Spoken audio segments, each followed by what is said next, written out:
pretty crazy. The youth start really connecting with each other. We are using arts as a platform. Youth outreach may have changed over the past 18 months, but it hasn't stopped.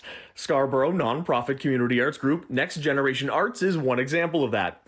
This particular group sources experienced artists of all kinds to share their skills with local youth. Regardless of what they might have faced in the community.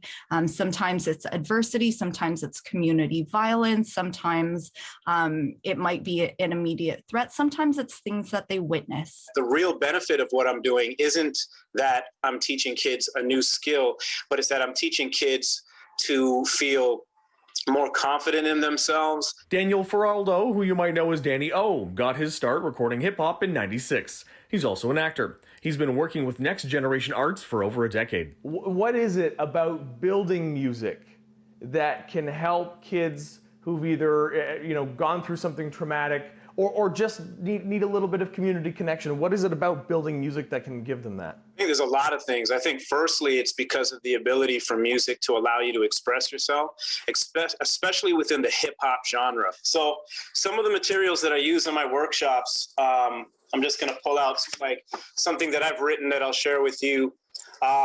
Is an example of a song that I've written. So what I do when I'm working with my youth is I'll explain things like your emotional attachment to the subject matter to keep you focused.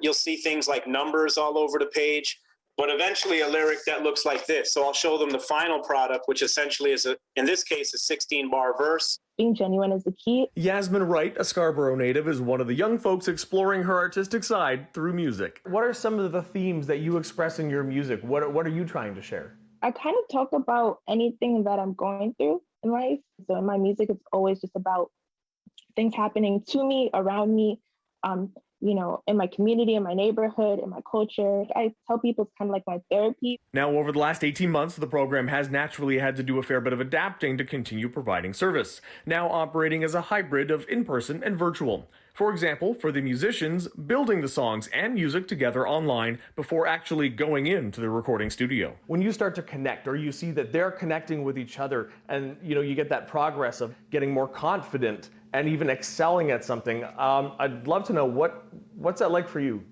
It's amazing, man. For City News, I'm David Zura.